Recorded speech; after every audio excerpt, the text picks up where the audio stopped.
Este curso que hemos preparado en realidad el título es así, la idea viene de teníamos una colaboración con la Universidad de Bolonia y algunas otras universidades del entorno de una Europa, por eso aparece una Europa. La idea era de intentar hacer el curso de verano con varios partners de este consorcio, varias universidades. Finalmente, por las circunstancias no ha podido ser y hemos llegado a tener este curso, aunque sean 2 días, pero bueno, queríamos hablar de materiales, aspectos que pueden ser relevantes dentro del marco de la sostenibilidad, que es uno de los pilares o de los objetivos de este consorcio de una Europa.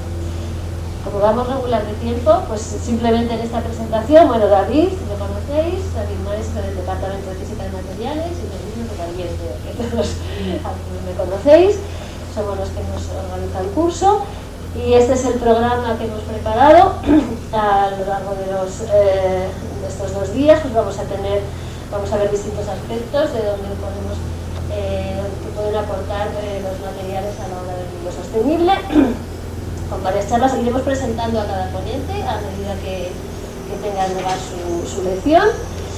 Y bueno, hay un coffee break, la comida, pues luego tenemos aquí. Y por las tardes tenemos una mesa redonda para que, por si cualquier pregunta, para abrir un poco de debate. Hoy es más bien cosa autoelectrónica, con luz y tal. Mañana con energía, material técnico circular, en la que participarán pues, los ponentes de por la mañana más algún invitado. Y también, por ejemplo, tenemos a Fidel González Rouco de Cambio Climático, y esta tarde contaremos con Ana Gregones, que es ahora directora de investigación de la comunidad de Pues es algo más que comentar. Bueno, estamos teniendo ya cualquier cosa, preguntáis, lo decís y nos conocemos. Sobre todo también que nos van a hacer sobre todo una titulación, pensamos nosotros como estudiantes, la idea es establecer un poco de debate aquí, ayudarnos a preguntar, las dudas que tengáis, después con los ponentes, después de cada charla, o luego en el feedback, o cuando queráis. La idea es un poco eso, que podamos un poco interaccionar lo más posible, para que tenéis una idea un poco general de cómo los materiales afectan en todo este tipo de nuevos sensores, sostenibilidad, economía circular, ¿vale? Nada, empezamos si queréis. Sí, entonces nada, me toca a mí empezar. Pues sin más preámbulos, tengo de hecho la siguiente transparencia, ya era directamente la clase de hoy. A ver, un momento, que controle, tenemos hasta las 11, vale, 11:45, bien, bueno, sabemos más o menos. Bueno, pues a ver, la idea de esta charla, bien, el título era Interacción luz-materia, no sé si ponerme, quizá así veis mejor. Interacción luz-materia en materiales funcionales. Ya os digo que como he preparado la charla es para daros una visión un poco amplia, os voy a poner cosas. Hola, buenos días.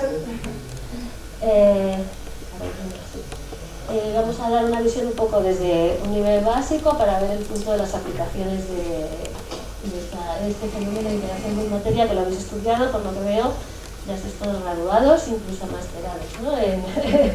Incluso alumnos de doctorado. Pero bueno, una perspectiva un poco general. Entonces, veremos los 4 puntos en los que presentaros son, nada, fundamentos muy básicos, que lo vamos a pasar muy rápido, de la naturaleza de la luz, pero por darnos un visión de conjunto. Materiales funcionales, ya que si vamos a hablar de materiales funcionales, pues recordar un poco qué son los funcionales. Los efectos de acoplamiento entre esa luz y los materiales, y veremos algunas aplicaciones de interés. En particular, se van a hablar a lo largo de estos 2 días de bastantes aplicaciones en las que tiene que ver la luz cómo interacciona con los materiales. Voy a mencionar algunas aplicaciones sobre fotodetectores ciegos a la luz solar, pues quizá algo que a lo mejor no habéis visto, puede ser algo más novedoso y que también es muy interesante para el medio ambiente y la sostenibilidad. Bien, naturaleza de la luz, y esto yo creo que lo podemos pasar bastante rápido, pero sí recordar, lo que me gustaría hacer énfasis es esta dualidad onda-partícula. Eso es algo que en clase lo habéis hecho bastante énfasis. Por supuesto, recordamos el espectro electromagnético. Vamos a pensar primero en una onda, ecuaciones de Maxwell, onda electromagnética, una manera de propagar la transferencia de calor de un sitio a otro sin necesidad de ningún medio material. Y en función de esta longitud entero, señala la pantalla. Aquí hay una copia de materia que no va. Es muy brillante la Es muy pantalla, brillante, es muy difícil sí. con eso. Bueno, nada, esto ya lo recordamos. Bueno, pues nada, lo próximo. El ratón. El ratón. Bueno, pero esto es bastante fácil. Si hablamos de luz materia, nos vamos a fijar en el espectro visible. ¿Vale? Nos vamos a fijar en el espectro de las ondas de radio, las ondas gamma, otro tipo de radiaciones. Ahora vamos a fijarnos un poco en el visible, por extensión un poquito infrarrojo o por un poquito ultravioleta. ¿Vale? En realidad lo que nos llega al sol. Bien, y esta es la típica transparencia, un esquema donde se ve todo el espectro electromagnético. En la parte de arriba está en función para las diferentes longitudes de onda qué parte de esa radiación llega a la superficie terrestre que no es absorbida por nuestra capa de ozono. Por eso pues, nuestros ojos son los que más se han desarrollado para detectar el visible. Ahí están las longitudes de onda, las frecuencias y los tamaños de escala en los que nos envolvemos.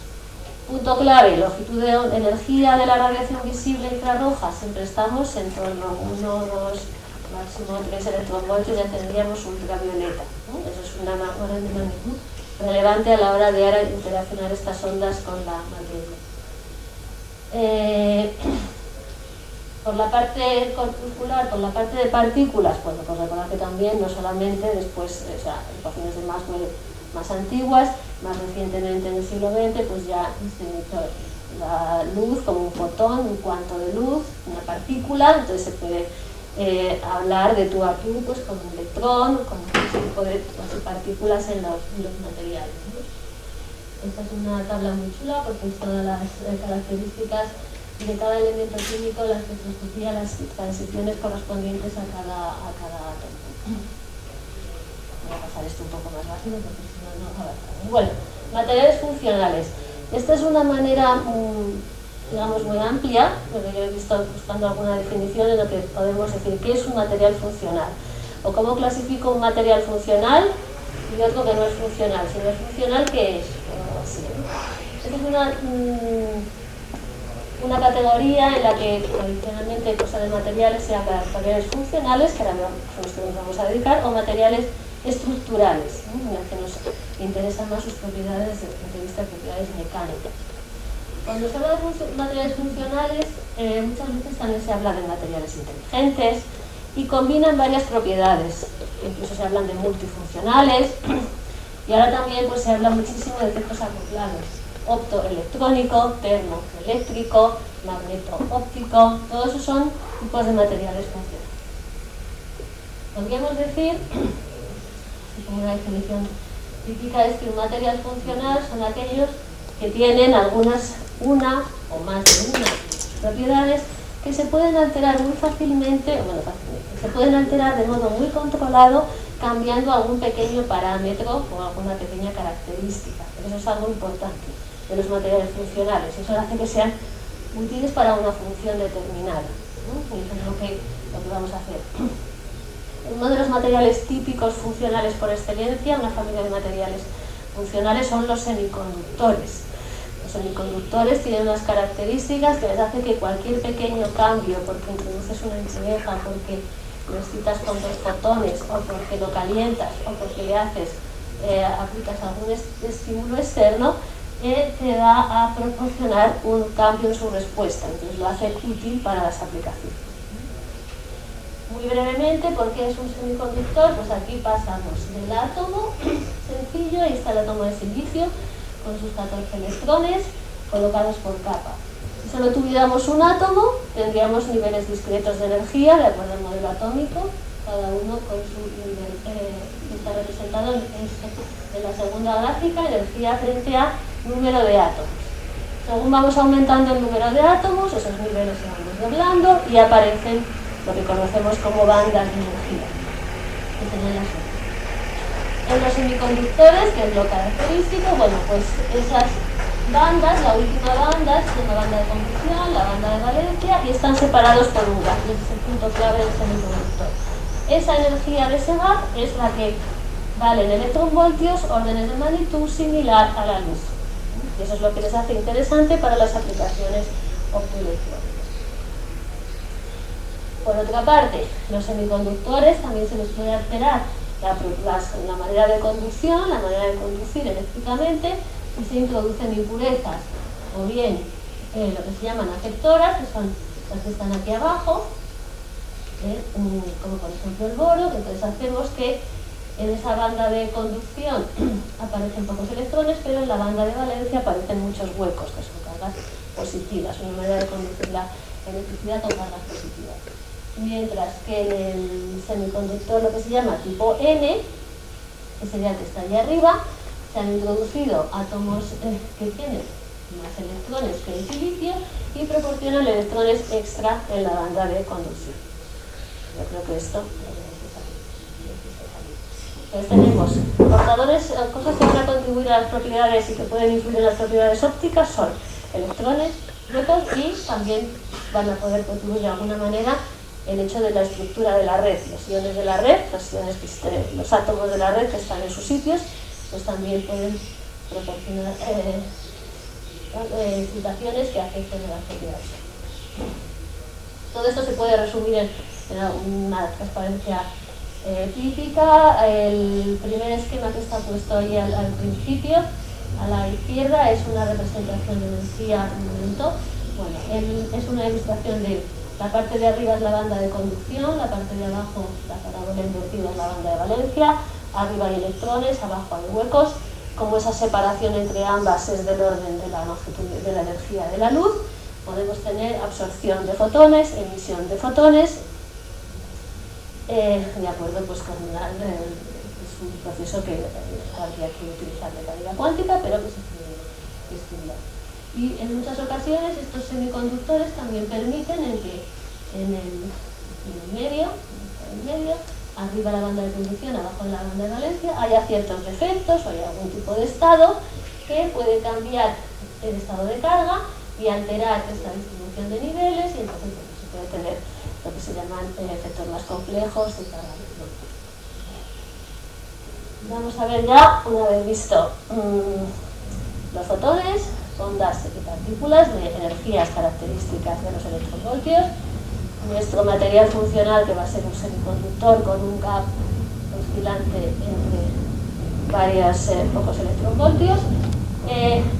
¿Cómo sería la manera de entender cómo interacciona? Pues es lo que clásicamente siempre se ha estudiado, cómo conocer las propiedades ópticas, ¿no? Lo que nos va a interesar es uno, incide luz, y si tenemos el material va a ocurrir, va a incidir, parte se absorberá, algo pasará, se propagará por el medio, parte puede transmitirse y parte se reflejará, eso desde fuera del material. Dentro del material, ¿qué va a ocurrir? Dentro del material pues tendremos absorción, tendremos refracción, tendremos scattering, puede haber varios procesos físicos en los cuales la intensidad de la luz que llega a la que sale puede disminuir, salir menos fotones o reducir la intensidad en el campo electromagnético debido a las interacciones precisamente de esa absorción o scattering de la luz en el material. ¿Cómo se determinan, cómo se estudian estas propiedades desde el punto de vista físico? Pues cada uno de estos procesos, reflexión, transmisión, refracción, absorción, pues vendrá caracterizado por un parámetro, que es lo que normalmente se suele para entender el proceso, es decir, la información de los procesos, tengo ahí la R sería el coeficiente de reflexión, T el coeficiente de transmisión, el índice de refracción, alfa el coeficiente de absorción, la profundidad eléctrica, y eso nos va a permitir entender cómo se comporta el material y cuáles son sus propiedades.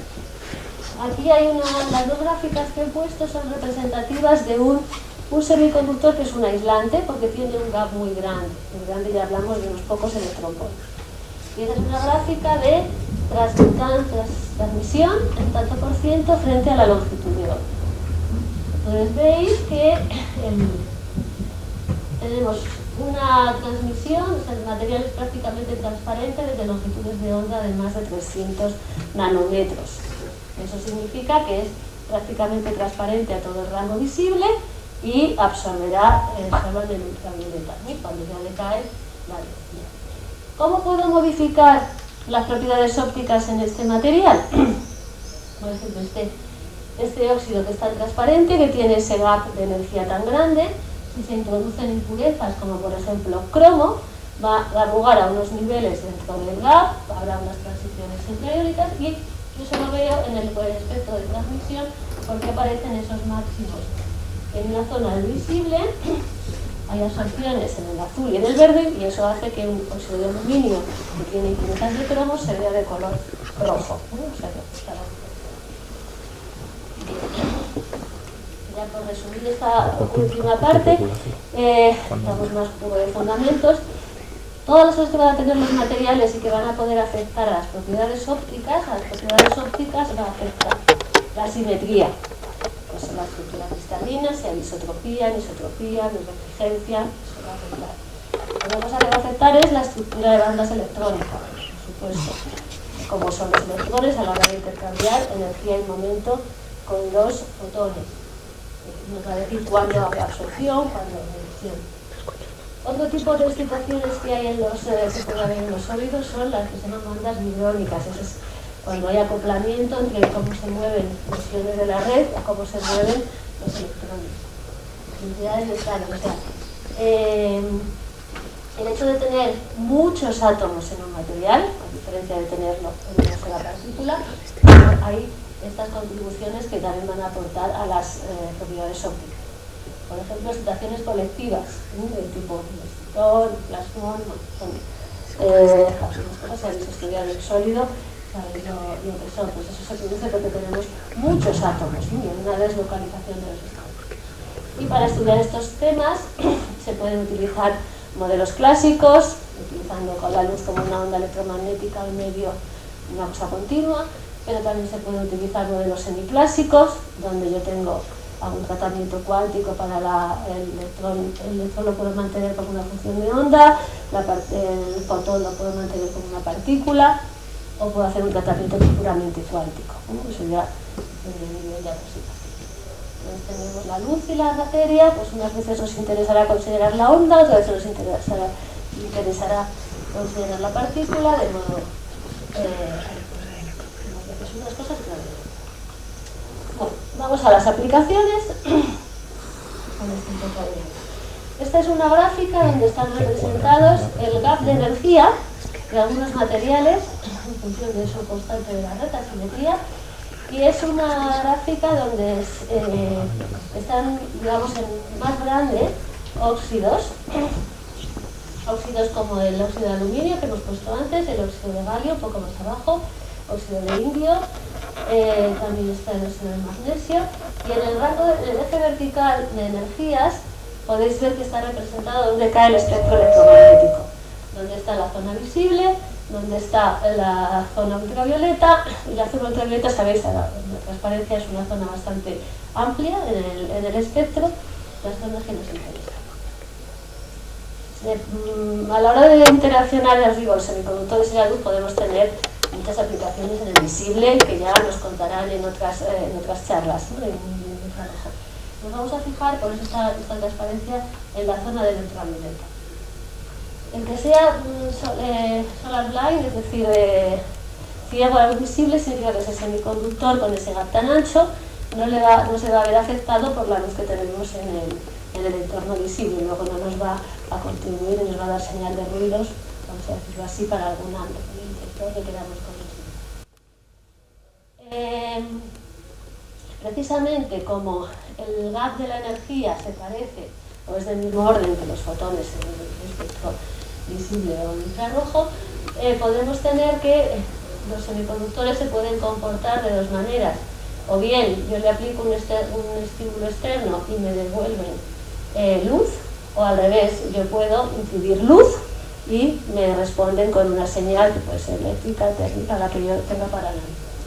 Nos vamos a fijar en la aplicación que yo quiero contaros hoy, en los fotodetectores. Si tenemos luz puede ser la luz del sol o puede ser una fuente de luz que uno tenga sobre un fotodetector que se construirá con estos materiales funcionales, que podrán ser muy básicos.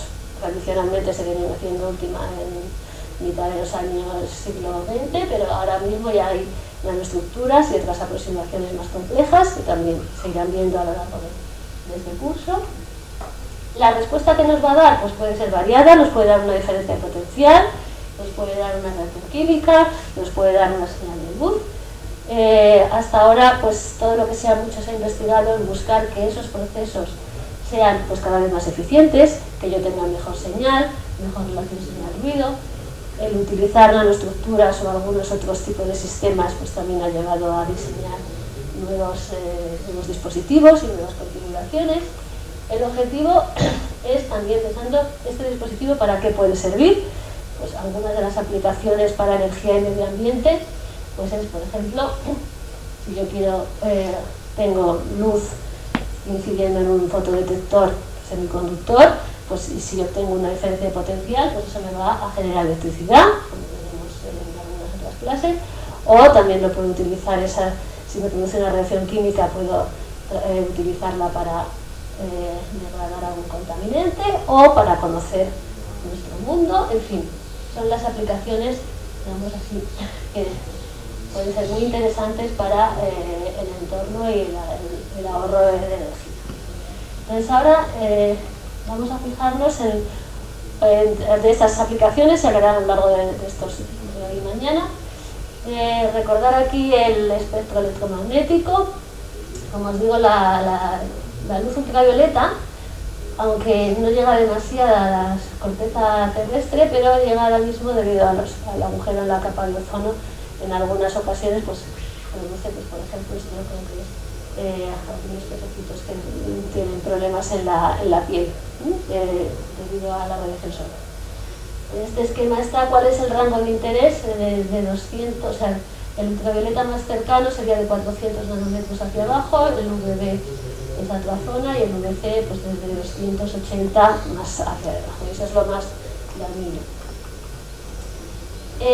¿Para qué nos puede servir diseñar materiales que sean detectores ultravioletas, pero ultravioletas, digamos ya un poquito lo que se llama profundos en el rango de longitud de onda más corta? Detectores que respondan solo a una radiación entre 210 más o menos o 280 nanómetros. Pues tenemos cosas en la superficie, aparte de que evidentemente estos detectores nos pueden servir para monitorizar cómo está la capa de ozono, si está llegando más radiaciones, que hay menos ozono, pero también hay cosas, por ejemplo, el dañado de un cable de alta tensión, hay procesos, las llamas, los incendios también producen radiación, una pequeña radiación ultravioleta, la combustión de algunos elementos produce líneas de emisión de ultravioleta. Y aunque tradicionalmente se han utilizado detectores de infrarrojo, muchas veces para detectar un calor, una llama o algo así, pues ahora también se está desarrollando mucho utilizar detectores de llama, pero que en lugar de recoger la luz del infrarrojo, recojan la luz ultravioleta. Y además, pues que sean muy rápidos para poder actuar antes de que ocurra una cierta catástrofe. También se utilizan, por ejemplo, en instalaciones industriales o en centrales, cosas así. Realmente estaría muy bien para prevenir los incendios. Esta gráfica es de un artículo en el que hacen una revisión sobre detectores de ultravioleta, y aquí la verdad es que me gustó porque resume mucho dónde está en la parte de arriba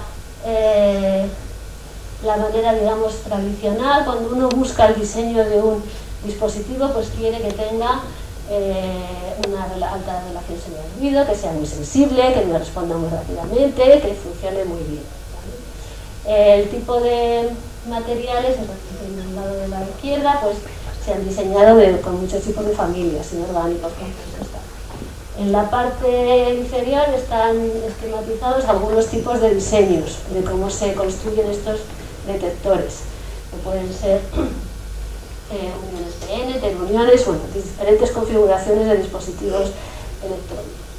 Y la parte de la derecha, que la he marcado en este cuadradillo, es hacia dónde se va ahora. Ahora se intentan nuevos conceptos, que son pues que vaya ese fotodetector pues sean materiales inteligentes, que sean capaces de a lo mejor dar dos señales simultáneamente. Otro concepto interesante ahora es todo lo que tiene que ver con flexibilidad, electrónica flexible. Si yo tengo un detector que también funciona si lo puedo doblar, eso pues también nos hablarán en alguna otra charla. Que sea otro concepto importante, autosuficientes desde el punto de vista de la energía. Fijaos que ahora se busca que el consumo de energía en el mundo es un gran problema, un gran consumo de energía y hay que intentar reducirlo. Si yo tengo un dispositivo que él mismo pueda autoabastecerse, por ejemplo, simplemente por la radiación solar, que en este caso es la que va además a detectar, pues estaría bien, ¿no? Inteligentes y tal. Entonces esas serían las ideas. Aquí simplemente recordar que para que estos detectores de ultravioleta, o sea, estos es también ultravioleta básicos, y un semiconductor, cuando le llega luz, a la hora de detectar esa luz, podemos usarlo, digamos, de dos maneras. La manera fotoconductora simplemente es que al hecho de llegar luz, van a crearse más pares electrón-hueco, va a aumentar la conductividad y ya está. Yo tengo una señal de los fotones que han llegado porque detecto cuánto ha aumentado el número de portadores. Pero si se utiliza lo que se llama en el modo fotovoltaico, en la que alterno dos tipos de, por ejemplo, un metal con semiconductor o una unión PN, lo que puedo conseguir es que lo que me dé como resultado sea una diferencia de potencial, entonces me da una de energía eléctrica. Con ese modo de operación, con esa configuración, es como yo tengo que buscar los dispositivos self-power, que llaman, ¿no? Y también una manera de mejorar las propiedades o mejorar la respuesta, mejorar lo que se llama la responsividad, cuánta corriente me da por fotón que llega, el tiempo de respuesta, que suele ser otro parámetro importante, que me responda. Yo quiero que el detector me responda rápido, no que me responda cuando ya ha ocurrido la catástrofe. Pues en algunos casos hay diseños interesantes con nanoestructuras. Aquí hay un ejemplo de nanoestructuras de muchos óxidos, que se podrían óxidos o algunos son compuestos, algunos no son óxidos exactamente, pero bueno, tipos de nanoestructuras, óxido de zinc, óxido de estaño, óxido de galio, carbonato de estaño, óxido de niobio, en las que tenemos mucha superficie respecto al volumen y que se pudieran ser de aplicación en estos fotodetectores. Aquí el límite para que sean eficientes cuando uno busca los DIP UVC, o sea, los que sean realmente ciegos a la radiación solar, es que tengan el gap lo más ancho posible. Porque se han hecho muchas cosas hasta ahora, de algunos que llegan hasta 3, pero ahora mismo ya se está llegando a hacer otros semiconductores que tienen gap de hasta 5 electronvoltios. Este es un ejemplo simplemente para ver, bueno, la manera de síntesis de estos tipos de nanoestructuras puede ser muy variada. Este es un ejemplo simplemente de un óxido de niobio con dendrohilos, obtenido por un método hidrotermal. Y bueno, pues lo interesante es ver las características que emite voltaje cuando estamos en oscuridad o cuando se iluminan con luz ultravioleta, que responden a la radiación. Dentro de estas aproximaciones nuevas que se buscan, decía que había una opción interesante en buscar fotodetectores flexibles, y aquí pues se han desarrollado algunos con óxido de zinc y silicio, parece, para obtener la respuesta al ultravioleta, bueno, en este caso al 300 y pico nanómetros, y bueno, pues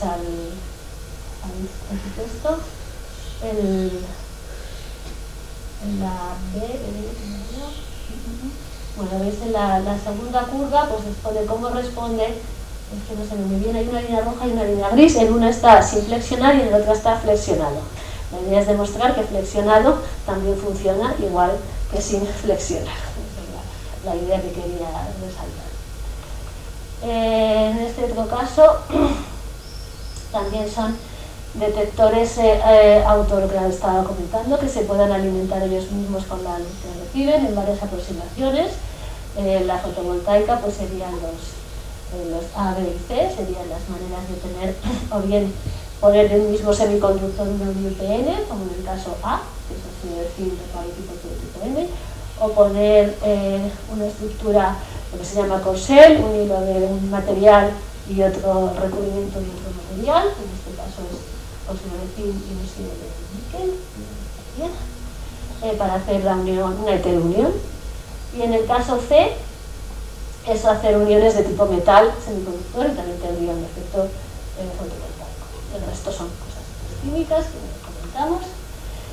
Y los últimos ejemplos que quería poner es sobre el óxido de galio.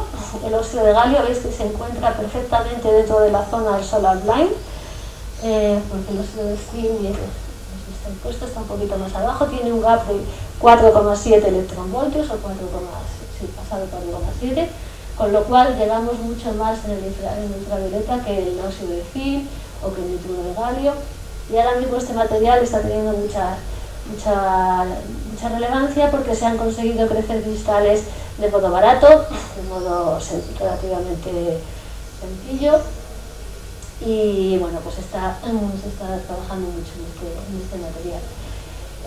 A pesar de tener unas características idóneas para el detector de ultravioleta, la curva de transmisión, aquella que está a la izquierda, pues se puede ver que es en torno a 260 nanómetros estaría el borde de absorción.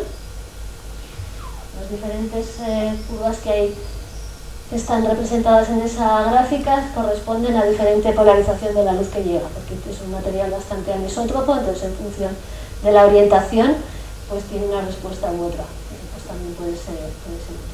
Y en la estructura de bandas, pues a pesar de tener ese gap tan grande, a pesar de tener casi 5 electronvoltios de gap, resulta que los óxidos es muy normal que tengan vacantes de oxígeno, y al tener vacantes de oxígeno lo que hacen es que aportan donadores, aportan electrones. Es como si estuvieran dopados tipo N. Luego en realidad yo lo puedo considerar como un semiconductor tipo N, y puede tener una cierta conductividad. De hecho, aparte de poder sintetizarlo y poder fabricarlo, hay varias compañías que ya lo comercializan en modo masivo y en película delgada.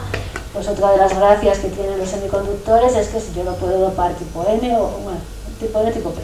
El tipo P no es posible, cosas fundamentales no vamos a entrar ahora aquí, pero sí que han conseguido, y por eso sí lo están explotando mucho, crecerlo más aislante o menos aislante y modificar la conductividad. Entonces, tenerlo con alta resistividad, que es lo que sería un semiaislante, o tenerlo con una conductividad mayor. ¿Cómo se puede hacer? Pues se puede hacer o bien controlando cuántas vacantes de oxígeno hay. Si se hace con más o menos vacantes de oxígeno, tengo más o menos conductividad.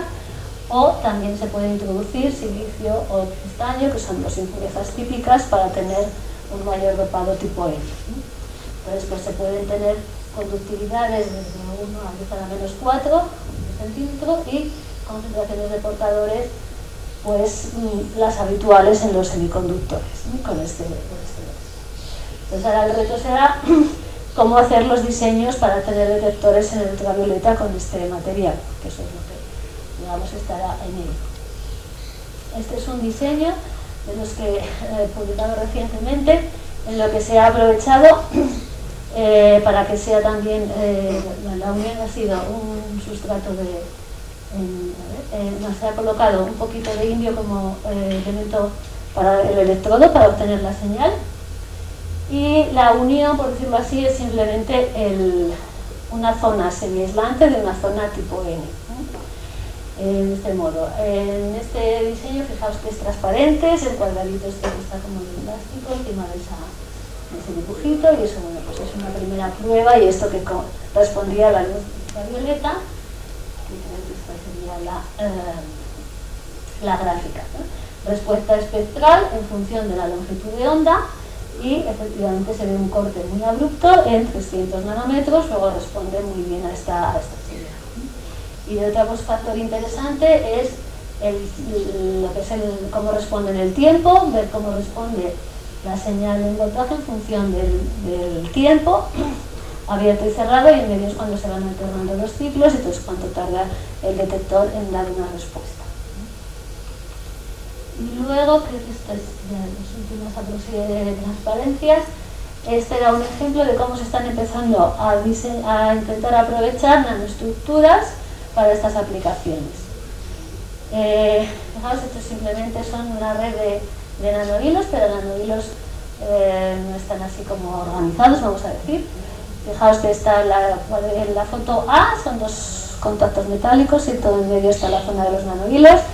El zoom del cuadradillo que está indicado en el centro es lo que se ve abajo, y hay pues un montón de nanohilos conectados. Y al lado están todas las curvas para caracterizar la respuesta en el tiempo en corriente, la respuesta en el temporal, para ver cómo es el decaimiento. Y luego, bueno, lo interesante es ver las características iluminando con 254 o con 365 nanómetros, con lo cual diferencia a la zona 264, 54 sería la zona más profunda en ultravioleta, cómo responde muy bien, y la última curva es similar a la anterior, responsividad frente a longitud de onda, y se distingue bien la zona oscura, o sea, la zona con la señal cuando no hay radiación ultravioleta, y cuando sí. Como tiene este gap tan grande, cuando no hay radiación ultravioleta, la señal de ruido es muy baja, eso es una de las principales ventajas. Ahora el reto es intentar diseñar con este material dispositivos self-power, que se autoalimenten para no tener que aplicar energía y reducir el consumo. Para eso habría que utilizar o uno tipo P, que es el propio óxido de galio no es posible, pero se podría utilizar otro semiconductor u otro óxido, o utilizar algún otro tipo de metal, contacto metal semiconductor, algún otro tipo de barrera. Y esto es el resumen de la charla que se quería contar hoy. Así que, pues nada, lamento un poco que viene un poco acelerada, pero bueno, no quería tampoco quitar mucho el tiempo. Esperemos ayudarnos.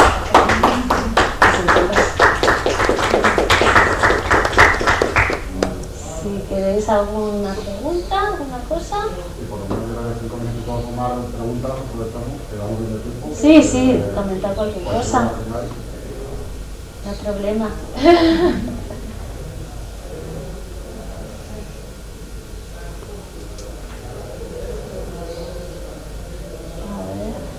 Vosotros, a los que no os conozco, ¿vosotros sois de la facultad también? Sí. Vale. ¿Y qué hacéis? ¿No? ¿De qué curso, grado, máster? No. Todavía no he hecho máster. Todavía no has hecho máster. Vale. ¿Y tú? Acabas de hacer el máster. Acabas de hacer el máster. No tenía asignatura. Ah. Pero no he tenido muchas clases. Pues entonces nada, los que ya lo sabéis muy bien. ¿Alguna curiosidad? Realmente no, la verdad que está muy mal. Pero solo respecto al último proyecto que has comentado de los nanohilos, que has comentado que estaba desordenado, ¿habría algún cambio si se pudiese tener más? Hombre, aquí en realidad lo que se está aprovechando yo creo que es cuanta más superficie tengas para captar los fotones. Entonces no es el camino de conducción. Bueno, también tienen que los electrones tienen que separarse, pero el neutrón está lo suficientemente cerca, y ahí la idea yo que eso es bastante difícil de hacerlo. Entonces es una manera, digamos, un compromiso entre tener muchos nanohilos y que estén en contacto. Pues pones muchos, seguro que muchos, como suelen ser muy largos, estarán en contacto. A lo mejor nos podías contar también un poquito más dentro del campo de los materiales que tienen este gas tan grande para trabajar como sensores en ultravioleta, aparte del óxido de galio que es en el que más está centrado, también nos podías comentar un poquito otros tipos de diamantes o algunos otros con los que también están en ese rango. Sí. Bueno, como tenía que centrar un poco la charla y tampoco desviarme mucho, hemos hecho esta aplicación, pero otro de los motivos por el que el óxido de galio junto con otros semiconductores de gap ancho tienen interés y es lo que se venía estudiando mucho, era para electrónica de alta potencia. No sé si puede ser, por ejemplo, el diamante es el diamante a priori uno podría pensar es un aislante, pero el diamante es un buen elemento para hacer dispositivos de alta potencia. Eso significa que van a pasar corrientes muy altas y van a soportar campos muy altos sin tener que romperse. El diamante, el carburo de silicio, es otro de los tradicionales de alta potencia, y algunos, bueno, se podrían implementar los de tipo nitruros, la familia de los nitruros, que también tienen gap ancho. De todos esos materiales, la ventaja que ofrece este óxido es que tiene el campo de ruptura, es decir, potencial que uno aplica antes de que se salte una chispa en la ruptura eléctrica, es muy alta. Algunas de las características intrínsecas son mejores que las del diamante. Y luego es más barato que sintetizar, y es más fácil de sintetizar y permite más versatilidad. Entonces, en ese sentido, la alta potencia ha ido mucho por este material, la detección ultravioleta también ha ido por ese material, y entonces eso le está poniendo muy en la cresta de la ola. Por otro lado, en el diamante se están buscando otros semiconductores de gran ancho, también se le están estudiando para otro tipo de cosas, como por ejemplo doparlos con alguna impureza o mirar algunos defectos puntuales pueden tener propiedades magnéticas interesantes. Entonces, por ejemplo, se están intentando desarrollar, hacer lo que llaman ingeniería de defectos, para controlar muy bien los defectos, aunque sea una vacante, aunque sea un nitrógeno de los vacantes de nitrógeno, o en el diamante níquel de una impureza, que tengan un spin muy característico y poder utilizarlos como materiales cuánticos, que se llama ahora, utilizar los efectos en ese sentido. Y eso los semiconductores de gap ancho lo permiten. Hay que tener las características, pero eso es así también. Cuando dice alta potencia, ¿qué quiere decir? Pues en alta tensión. Alta potencia, alta tensión eléctrica. Sí, pero eso es... Puede decir, bueno, estamos hablando aquí de ahorrar energía y estoy hablando de alta potencia. No hay que olvidar que cualquier cosa que usamos necesitamos centrales eléctricas, necesitamos potencia, pero si los materiales que yo puedo usar, o sea, los dispositivos que tengo para manejar esos materiales gastan poco, ahorro energía. ¿Sería para la distribución? Sí, sería para cosas de estas, sí. Alta potencia electrónica, también para todo tipo de cosas en comunicaciones, también se están utilizando. Luego, como tienen un gap tan ancho y son muy estables, se pueden utilizar en los satélites y no se dañan, lo que se llaman, son materiales para condiciones extremas. Y eso también es otra característica de los semiconductores de gap ancho. Y la radiación gamma pues no nos daña, si pones silicio se estropea. Eso también hay estos materiales también se engloban en aplicaciones de condiciones extremas. Y extremas suele ser el espacio, cosas así, radiación.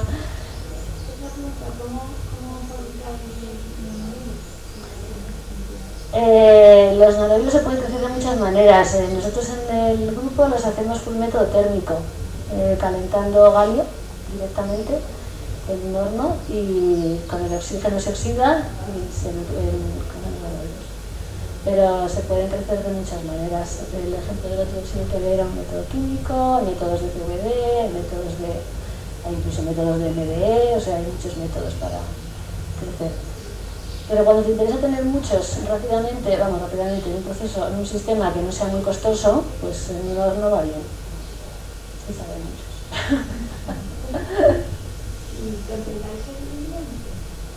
Pues esos son parámetros que vienen dados por las condiciones termodinámicas, pero normalmente se controla temperatura, flujo, cantidad de material, tiempo y tal, y suelen ser más o menos homogéneos, 100 nanómetros, 200, ese estilo. Depende de cuánto material ponga, depende si pones impurezas, depende.